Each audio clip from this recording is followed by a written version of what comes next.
7:14 en el territorio continental ecuatoriano, buscando la verdad y abogando por la unidad nacional en pro de la paz y la seguridad en el Ecuador. Queremos saludar a nuestros siguientes invitados. Director ejecutivo de la Cámara de Industria, Producción y Empleo de Cuenca, Andrés Robalino, y en estudios nos acompañará el presidente de la CAPEIPI, la Cámara de la Pequeña y Mediana Empresa de Pichincha, Francisco Vergara. Bienvenidos a este debate. El tema que ponemos en análisis se relaciona con el impacto de los cortes de energía eléctrica. Pareciera que en el Ecuador se había superado esa etapa, pero es un problema estructural que cada cierto tiempo, cuando dependemos solo de las hidroeléctricas, cuando dependemos de las lluvias, se producen de nuevo estos cortes de energía que, como señalo, ha causado especialmente con mayor acento, aun cuando el daño irrogado es a todos los sectores, con mayor acento a la pequeña y mediana empresa, al obrero, al trabajador, al que tiene un taller y a los hogares ecuatorianos fundamentalmente. Quisiera empezar con Andrés Robalino, director ejecutivo de la Cámara de Industria, Producción y Empleo de Cuenca. ¿Cómo se afecta en esa zona del austro ecuatoriano los nuevos cortes de energía? Buen día. Buenos días, Miguel, Francisco, un gusto y bueno, muchas gracias por la invitación a compartir este tema que es sumamente complejo. Como usted, Miguel, lo acaba de decir, no es un problema de falta de lluvias únicamente. Y si así fuera, aún así fuera muy preocupante que dependamos del ambiente y de lo que nos pueda dar el ambiente para solventar un problema que, como usted indica, es estructural. Es estructural porque viene desde la toma de decisiones, desde la inversión pública, desde la apertura a la inversión privada, desde la búsqueda de otras opciones de generación eléctrica, de la reducción de dependencia a los combustibles fósiles que hemos estado acostumbrados, del desarrollo de nuevos combustibles o del uso de nuevos combustibles como puede ser el gas natural para la generación termoeléctrica y muchas otras cosas más que por diferentes razones, penosamente la más importante, la incompetencia del sector público durante los últimos posiblemente 20 años, porque ningún presidente de los últimos se ha salvado de una crisis eléctrica. Y además de esto, sumado a que tuvimos una inversión inmensa en hidroeléctricas los últimos años, y muchas de esas hidroeléctricas o están apagadas o están en 40, 50, 60% de capacidad productiva.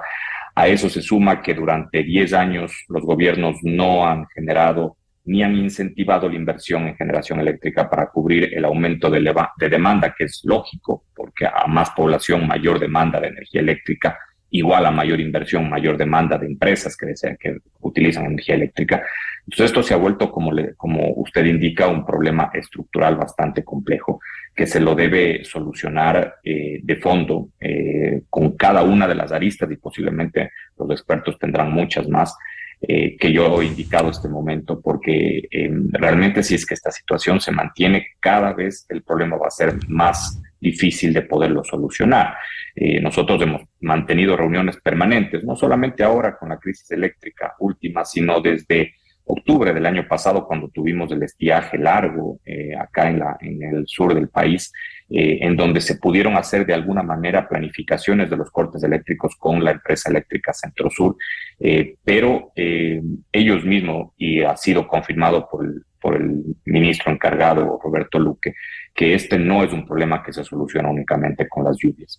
Esto es un problema que se debe solucionar reactivando la generación eléctrica de todo tipo que tiene el país y obviamente buscando opciones tanto internas como externas para poder cubrir esa demanda, como le digo, que ha sido insatisfecha los últimos años y que al ser insatisfecha un año no es que es la misma demanda, sino que cada año se va sumando. Entonces, si no se satisface un año la demanda, el siguiente año se suma y se sigue sumando esa demanda insatisfecha y es un problema cada vez más grave que penosamente los gobiernos o de manera corrupta invirtieron en generación eléctrica que en este momento está inservible, o no invirtieron en generación eléctrica o solventaron los problemas que actualmente tenemos y que está afectando a los ecuatorianos, como usted indica, a las micro, pequeñas empresas, a las grandes empresas, y no ha habido ciudadano ni sector que no se vea afectado por esta crisis eléctrica que cada vez complica más, aunque está lloviendo acá en el Azuay, está lloviendo bastante.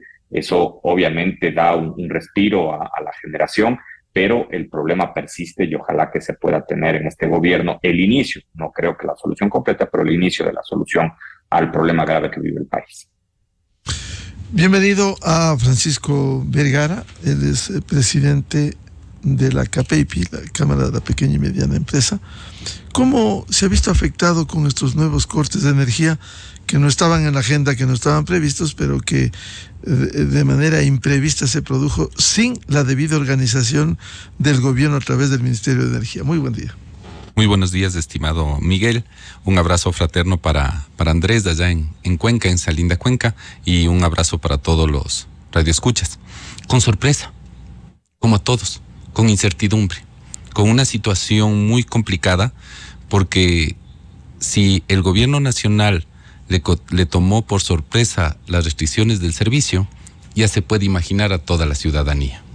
Como bien se ha dicho en múltiples ocasiones, es importante poner en contexto qué es lo que nos sucede a las pequeñas y medianas empresas, a las pymes. Estamos en unas circunstancias muy parecidas a los hogares ecuatorianos, que no tenemos capacidad de tener generación o autogeneración o generación propia en nuestras instalaciones. No porque sea un descuido o porque tengamos una desazón en tomar esa responsabilidad, solo que económicamente no es adecuado que cada hogar ecuatoriano o que cada pequeña empresa o que cada pequeña industria tenga generación propia. El servicio de energía eléctrica es un monopolio natural, en donde más eficiente es que un Estado organizado provea la generación para la demanda que tiene. Y cuando el Estado no lo hace, quien termina pagando los platos rotos somos nosotros, los que menos posibilidades tenemos de tener generación propia. Yo tengo la certeza que la mayor parte, el 95% de las pymes no tienen generación propia. Y si la tuviéramos, no hay otro mecanismo, quienes la tenemos, no tenemos otro mecanismo de tener generación con combustibles fósiles, con combustibles subsidiados. Y Miguel y audiencia, que ni siquiera la podemos adquirir, porque cuando usted no va con su vehículo a la estación de servicio y no le cargan directamente con el número de placa, no le venden diésel, no le venden gasolina, dependiendo del motor que usted tenga para generar. Le piden una licencia, y esa licencia, ese permiso que se llama permiso para consumos domésticos, ha sabido llamarse, que ni siquiera sabíamos cómo se llamaba y ha sabido dar la Agencia de Regulación y de la misma Agencia de Regulación y Control de Energía. No está liberalizado. Estamos en esta situación tan complicada y no nos quieren vender combustible. Hacemos el esfuerzo de comprar $2,000, $3,000, hasta en $15,000 y $20,000 un generador. Y si lo alquilamos, nos cuesta $1,800 mensuales del alquiler, solo para darle un promedio. Entonces, no es un tema que nos ha cogido preparados. Fue también, repito, una sorpresa, pero no nos están dando la oportunidad de poder solventarlo de manera ágil en estas circunstancias. ¿Y qué pasa con un pequeño negocio si es que tiene una planta eléctrica y tiene que recurrir? Es decir, ¿no se ha facilitado la adquisición? Estamos comprando clandestinamente en bidones, en cómo se pueda adquirir hasta sacar en una canequita de 5 galones. O sea, realmente es una situación desesperada. Y la repercusión de carácter económico va en diferentes niveles dependiendo del sector productivo. CAPEIPI tiene 8 sectores.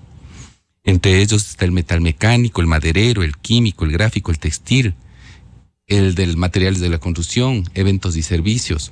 Pero uno de los la industria gráfica. Es el gráfico, por supuesto.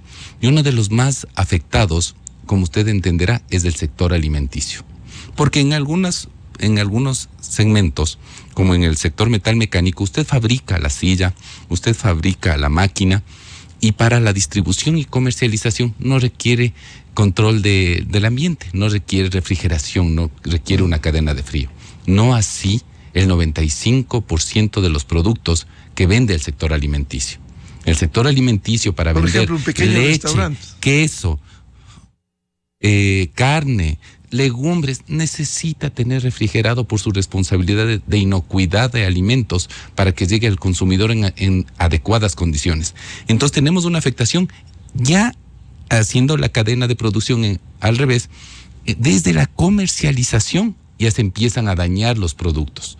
No se diga en el tema logístico, y cuando usted va a tener insumos para el proceso del sector alimenticio, ya le llegan sin la debida control.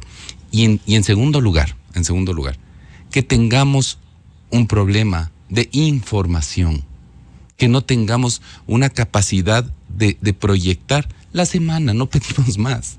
Parece irrisorio, pero la semana, para poder convocar a los trabajadores y para poder trabajar en un horario determinado, no es posible que sea diario. Estamos conscientes de que en la ciudad de Quito, el anuncio el día de ayer del señor ministro, y que le reconozco el inmenso esfuerzo que está haciendo el gobierno nacional y el actual ministro para solventar la situación, pero no es posible que no se pueda proyectar para una semana. Por lo menos nos deberían decir el día viernes cómo van a ser las restricciones del día lunes al otro domingo. Para planificar. Para planificar, por favor. O sea, usted o bien trabaje la mañana, o bien trabaje la tarde, o bien compre insumos y reciba. No enterarse la noche anterior cómo van a ser los cortes. No se lo puede hacer. Miguel, ¿por qué cree que estoy aquí en presencia? No tengo servicio de internet. O sea, cada vez las implicaciones van cambiando, porque el servicio público estratégico de suministro de energía eléctrica ya va vinculado automáticamente a la comunicación, a las redes, a la telefonía, a herramientas de trabajo actuales que ya no son solo por confort. Ya no son confort. Necesidad. Ya son servicios básicos, y por algo se dice que son servicios básicos. Y eso le quería, sin desmerecer la necesidad que tienen los domicilios, el servicio eléctrico domiciliar, que se nos entienda cuando es un servicio eléctrico productivo. El costo de esa energía no suministrada es muy diferente que el costo de la energía no suministrada para un domicilio, para algo de confort. El uno es confort, en donde usted tiene un aire acondicionado, como es en la costa, donde tiene iluminación, servicio de entretenimiento a través de una pantalla de televisión. Pero cuando usted está en el sector productivo, no es confort. Es generación de riqueza, es generación de trabajo, es generación de empleo. Y hay muchísimas cifras, porque en este momento, si usted me pregunta cuál va a ser la pérdida, pero si no sabemos ni siquiera cuánto va a durar este segmento de régimen. Ni cuánto me voy a parar diariamente. Por supuesto, entonces es muy complejo. De los últimos cálculos que tuvimos de lo que pasó en las restricciones de fines del año pasado, estamos hablando de 758 millones de dólares. Solo divídale para 450, y si lo analizamos para 600, estamos hablando de miles de remuneraciones que se deja de entregar al trabajador, al empleado, porque las pymes no solo generan empleo y trabajo, a pesar de que es su mejor producto, porque es la que genera el 70% del empleo pleno en el Ecuador. ¿A qué se está afectando ahora? Se está afectando con estas restricciones al trabajo, a la producción, en esos rangos. Hay algunos cálculos del comité empresarial que en su conjunto la sociedad está perdiendo aproximadamente 20 millones de dólares por hora de restricción del servicio. 20 millones de dólares. El ministro decía 12. Bueno, no importa, sí, pero 12, hablamos de millones de dólares. 12 millones de dólares puede ser en el servicio no suministrado de la energía a los domiciliares, y eso sacando un promedio. Pero claro, al sector productivo, el impacto es diferente. porque usted deja de atender y producir. Tiene un lucro emergente, tiene un perjuicio emergente y un perjuicio continuo. Pero le quería comentar algo más. Siempre se habla y se critica muchas veces de que la energía que viene de Colombia o de la energía térmica que se tiene es muy costosa. Es muy costosa. Se habla de que nos vendían a 40 centavos de Colombia, se habla que una energía térmica está en alrededor supera los 30 centavos y una hidroeléctrica está a 12 y dependiendo de su edad, porque ya estarían pagados sus costos fijos, llega a 8 centavos y menos en algunos casos. Pero la energía no suministrada, cuando a usted no le dan el kilovatio hora, está superando el $1.25 por cada kilovatio. Ese es el perjuicio para el Ecuador. $1.25 por cada kilovatio que no le entregan a usted, eso le perjudica. No hay energía más cara que la que no se tiene. Claro, así es. Entonces es urgente, por favor, es urgente que se tomen las acciones que sean necesarias en este caso y en estas condiciones de la instalación urgente de energía térmica. Otra reflexión, Miguel, y la ciudadanía debe saberlo, que no estamos en estiaje. El estiaje está por comenzar. Estamos en época de lluvias. Y por ese mal manejo de los embalses, irresponsable manejo de los embalses, es que están vacíos. Vea las proyecciones que dicen en el sector eléctrico que la situación se puede agravar en septiembre, en octubre. O sea, ¿en qué circunstancias nos están poniendo al país? Por eso en la época de lluvias hay que planificar para la época de estiaje. Y usted hace una reserva. En toda esta época deberíamos tener llenito el embalse de Mazar, llenito el embalse de Molino. Y listo el parque térmico. Y el parque térmico debería estar en perfecto mantenimiento y produciendo energía para que usted no se consuma. Claro. Si a mí me llama la atención a veces cuando el ministro dice, vamos a subir la producción de Mazar porque ya estamos 1 metro sobre la cota mínima. Digo, hijo de mangas, o sea, se siguen consumiendo la reserva y no están llenando el embalse para el estiaje, porque ahora estamos porque además esto es permanente, ¿no? Uno no llena el embalse para gastarse todo como nos ocurriera. Otra cosa que nos da incertidumbre, y recuerde que la incertidumbre es el enemigo más fuerte que tiene el sector productivo. Cuando usted no sabe hacia dónde va, cómo va, eso es lo que a usted le genera un sobrecosto y le genera susto. Entonces, todavía no vemos una convocatoria formal a instalación de generación privada, térmica, en la costa ecuatoriana, porque no hay en otro sitio donde se pueda instalar de manera y mucho se ha hablado de la alianza público-privada, pero en la práctica no ha habido eso. Si me permite, Francisco, volvemos con Andrés Robalino. A ver, estos temas de angustia, de demanda, como plantean las pymes, la pequeña empresa especialmente, urgente dar certezas para que uno sepa, partiendo de los cortes, casi en el Ecuador el largo plazo es 1 semana y no se puede ni siquiera planificar 1 semana. La próxima semana no se sabe. Mañana, el día de mañana no sabemos si va a ser el corte como el lunes o el martes, lo que anoche se anunciara a las 4 horas. Es decir, no sabemos. ¿Cómo superar esta incertidumbre, Andrés? Bueno, generando incentivos a la inversión. Yo creo que eso es clave. Hay muchas empresas a nivel nacional que están interesadas en invertir en la generación eléctrica en diferentes tipos, sea eólica, sea fotovoltaica. Inclusive hay alguna inversión importante en generación hidroeléctrica del sector privado. Y eso se tiene que comenzar a incentivar, a solventar los problemas, a reducir la tramitología, la burocracia que hay en los procesos, inclusive las mafias que existen detrás de la generación térmica, porque detrás de la generación térmica está la adquisición de combustibles, específicamente diésel, para poder activar esas térmicas cuando tranquilamente se podría generar con gas natural, que lo tenemos en el Golfo. Pero Miguel, eso se viene hablando y creo que usted ha hecho varias entrevistas al respecto de la falta de inversión en en la explotación de gas natural en el Golfo. ¿Cuántas veces les escuchamos a los últimos ministros de hablar de que se activó la concesión de explotación en el Golfo para gas natural, pero al final se caía la concesión? Entonces, todo esto depende penosamente de las decisiones de personas específicas que han hecho mucho dinero con el petróleo y que eso no hace que se incentive otra forma de generación eléctrica. Todos estamos conscientes que que la generación de luz con energía térmica es muy costosa.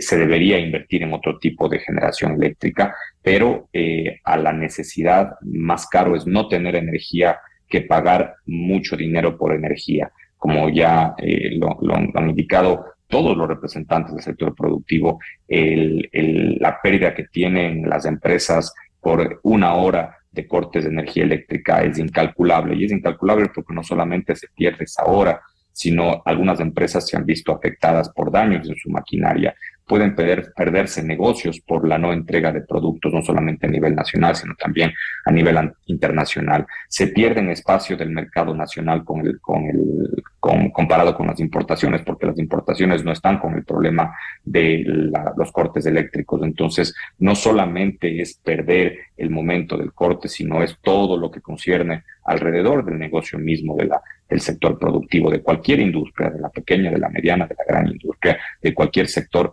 agroindustrial del país. Entonces, el problema es sumamente complejo. Como bien se indica, la situación se entiende por parte del sector público la desesperación que tiene el ministro de poder solucionar este problema. Es un problema que él lo adoptó o lo tomó en las últimas semanas, pero realmente es algo que todos los ecuatorianos debemos estar conscientes que no se soluciona con lluvias, ni tampoco se soluciona con el cubrir o el llenar las represas que tenemos hidroeléctricas, porque no todas están activas. Entonces no se soluciona con eso. Como yo les indiqué antes, hay una demanda insatisfecha de los últimos años que aunque tengamos toda la generación eléctrica, igual esa demanda sigue insatisfecha y eso genera obviamente problemas y cada vez se va represando, utilizando la misma palabra de la generación eléctrica, se va represando la demanda insatisfecha y se vuelve un problema muy grande porque es una bola de nieve. Entonces, no solamente significa que llueva en el Azuay para solventar el problema, porque el problema, insisto, es estructural de toma de decisiones, es estructural de la generación misma, del incentivo a la inversión privada y muchas otras cosas más que este gobierno seguramente no los va a poder solucionar en el transcurso del año que le queda de gobierno. Habrá que ver qué sucede con las elecciones del próximo año y qué decisiones toma el gobierno entrante desde el 2025 para solventar estos problemas, pero realmente la situación es sumamente compleja, sumamente difícil y se debe buscar, insisto, una solución de fondo al problema, claro, y no solamente esperar las lluvias, ¿no? Claro. No se va a solucionar en un año esto, pero hay que sentar las bases por lo menos para dar certidumbre al mediano plazo. Pero este momento, de manera urgente, ¿cómo sembrar certezas y no incertidumbre cuando ni siquiera se planifican los cortes de una semana, al día siguiente? Es complejo, Miguel. Hace 2 días el ministro hablaba de las grandes diferencias en el problema eléctrico que tuvo octubre, noviembre y diciembre y algo de enero con lo que sucede ahora.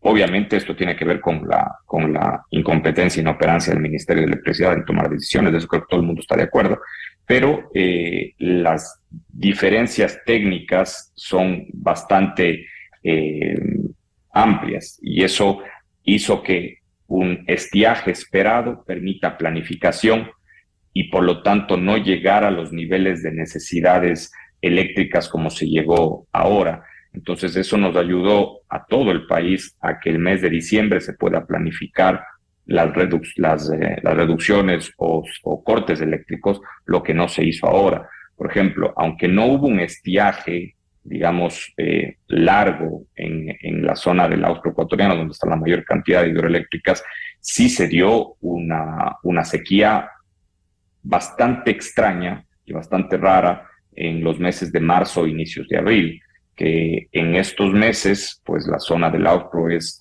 ya inicios de lluvias y lluvias fuertes, ya los ríos comienzan a llenarse. Hay una frase que se utiliza acá, no sé si es que sea nacional, pero dice abril aguas mil y mayo hasta que se pudra el sayo. El nivel de agua que llega en los meses de marzo, especialmente abril y mayo, es muy importante y es lo que ayuda a reactivar nuevamente todas las hidroeléctricas, a llenar los embalses y a poder hacer frente a las épocas de sequía que comienza desde noviembre, mediados de noviembre más o menos, todo diciembre y algo de enero, hasta que en carnaval nuevamente aquí en Cuenca ha sido costumbre que el carnaval viene con las lluvias, con las primeras lluvias del invierno, pero eso no sucedió y los niveles de calor que tuvimos en los meses de marzo, inicios de abril, obviamente tuvo un impacto muy complejo a la generación eléctrica. Eso no es un pretexto, porque deberíamos tener la capacidad de poder reaccionar a cualquier situación, porque como dije al inicio, estamos dependiendo de lo que sucede con el medio ambiente, y el medio ambiente tiene reacciones o tiene situaciones que nadie puede anticiparse. Entonces, ante esa situación, sí genera incertidumbre, esa irresponsabilidad en el manejo de potenciales estiajes, aunque son pequeños, pero que pueden acabar con la generación hidroeléctrica en el país. Entonces, con esto estoy diciendo, es entendible la situación técnica que sucedió, pero no es comprensible que no haya habido una respuesta rápida a la potencial situación, porque la sequía se venía viendo desde mediados de febrero, que fue la época de carnaval, Andrés, y no hubo cambio, ¿no? Claro, y de esto venimos hablando ¿cuántos años? Cada vez que se producen estos problemas vienen los cortes y no hay poder humano, no hay administración de turno que permita por lo menos sentar las bases, planificar, que permita dar certezas al mediano plazo. El problema aquí, Miguel, es la institucionalidad, que no es el único problema del Ministerio de Electricidad, penosamente. La falta de institucionalidad hace que cada gobierno venga y quiera refundar las cosas, que todo lo que hizo el gobierno pasado no sirva y que todo lo que hace mi gobierno sirva. Eso hemos estado acostumbrados, todos los ecuatorianos, y no solamente en el gobierno nacional, los gobiernos locales hacen exactamente lo mismo, inclusive hasta se generan nuevos logos de los municipios con solo el hecho de posicionar su marca, sin ningún cambio de fondo, pero posicionan su marca. Y así hemos estado acostumbrados a que los políticos se hagan propaganda durante los 4 años de ser autoridades. Lo que tenemos que los ecuatorianos presionar es que tanto el Ministerio de Electricidad como todas las instituciones públicas tengan de alguna manera institucionalidad, como sucede en Perú, en Colombia, en Chile, en donde Perú tuvo, creo que en 4 años, 6 presidentes, pero Perú no cayó económicamente, el sistema económico se mantuvo de alguna manera estable, no hubo un aumento del riesgo país. En cambio aquí hay cambio de presidentes o hay decisiones presidenciales que van en una línea ideológica completamente diferente a la anterior, y el riesgo país aumenta, los intereses aumentan, el sistema financiero se cierra por la incertidumbre, etcétera. Entonces, esa falta de institucionalidad se vio el día de hoy, lo que sucedió con el Ministerio de Electricidad, porque vino una nueva ministra que quiso cambiar todo lo que estaba antes, no siguió con los procesos, según se entiende, estaban contratadas las barcazas para la generación eléctrica, se inició un nuevo proceso y eso obviamente generó que las pérdidas sean muy complejas ahora, y lo que sucede es esa falta de institucionalidad en los ministerios hace que todos nos afectemos porque se quiere cambiar lo que el gobierno anterior hizo, creyendo que lo que hizo se hizo mal. Entonces, eso es lo que debe cambiar en el país, y eso es un tema estructural del Ecuador, no es algo que se cambie de un día al otro. Inclusive es un tema cultural del servicio público, de que las cosas tienen que mantenerse como está. Si el Ecuador quiere abrir mercados, no importa que venga un gobierno de izquierda o derecha, tiene que seguir abriendo mercados como lo hizo Bachelet en Chile o lo sigue haciendo Petro en Colombia, porque es institucionalmente necesario que se siga manteniendo una línea sin importar la ideología del presidente de turno. Entonces, ese tipo de situaciones es lo que el Ecuador debe comenzar a cambiar en todas las áreas, no solamente en la eléctrica, en la petrolera, en la de producción, en la de comercio exterior y muchas otras más. Se necesita institucionalidad. Señor presidente de la CAPEIPI, Francisco Vergara, bueno, ¿y cómo están haciendo ustedes con este impacto, especialmente en la cadena productiva de pequeñas empresas en donde hay productos perecibles. ¿Qué están haciendo? Esto afecta a la cadena porque no se puede adquirir con reserva porque se le va a dañar, sino casi el día a día. Lo que hemos encontrado como salida, como gremio para atender a nuestros socios, es tener un contacto directo con la empresa eléctrica Quito, en nuestro caso por estar afincados aquí en la capital, y que se nos informe lo más pronto posible y transmitir esa información por lo menos con 24 horas de anticipación para que puedan llamar a su personal a trabajar al día siguiente. Pero eso nos implica un nivel de trabajo tan intenso para que comuniquen a sus trabajadores a qué hora tienen que ir a laborar y a qué horas pueden hacerse los despachos. Y como ha dicho bien Andrés, eso en muchos casos no se lo avanza a hacer con todos los socios y nos está implicando en una merma de la credibilidad, de la sostenibilidad de nuestros clientes. Y como bien se ha dicho aquí, el producto importado no es procesado, no es producto nacional y viene sin este tipo de restricciones. Solo se lo pone en la percha y está para producir. Pero yo quería llamar la atención de algo, Miguel, es que los 20 millones de dólares que se habla por hora de restricción, a veces es un número tan grande que no se lo tiene con claridad. Pero para que se lo dimensione, son 35,000 remuneraciones por hora que pierde el país. 35,000 remuneraciones. En el caso de la ciudad de Quito, de la provincia de Pichincha, a la que nos corresponde a la CAPEIPI, estamos hablando de que estamos en la ciudad con uno de los más altos niveles de desocupación. Estamos con el 8.7% de desocupación. Y se afecta por hora a la producción, que si solo la bajamos a la mitad, entonces hay realmente unas implicaciones muy, muy claras y unas afectaciones muy claras. Otro tema que es muy importante, que por favor no se lo pase la responsabilidad a la demanda.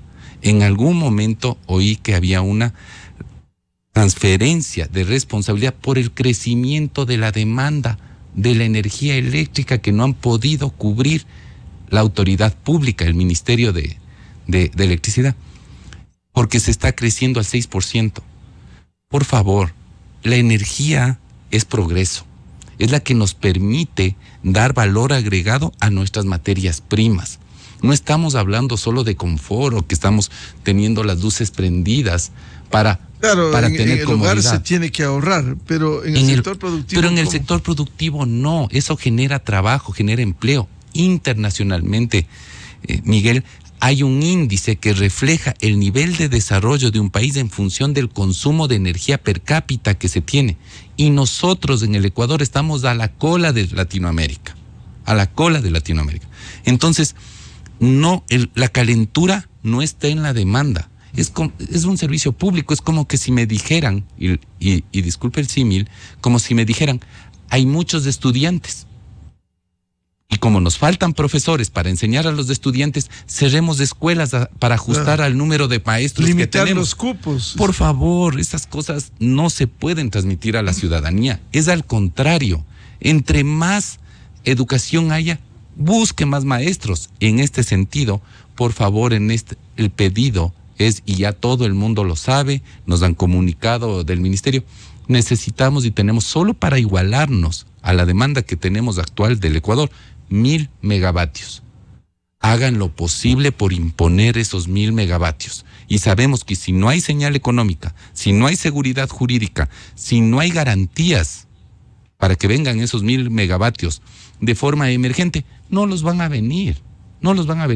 Porque recuerde que sin un servicio público estratégico, viene una barcaza o viene una generación contenerizada y entra al territorio nacional y está afectada al servicio público.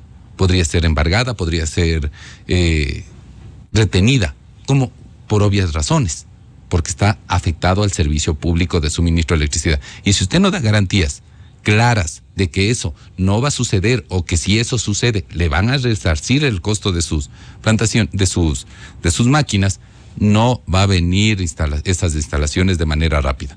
Y eso es lo que le pedimos al gobierno nacional, que actúe en esa línea, en coherencia con esa necesidad global. Que a usted le dicen, Si no hay una señal y si no hay una política clara de inversión para el sector de generación, no lo va a ver, y eso es lo que estamos ansiosos de ver, porque solo eso nos permitirá ver una luz al final del túnel. Bien, muchas gracias por ilustrarnos, por buscar conciencia, porque las autoridades ojalá se empeñen en sentar las bases para que esto no se vuelva a repetir de esta manera en el futuro inmediato.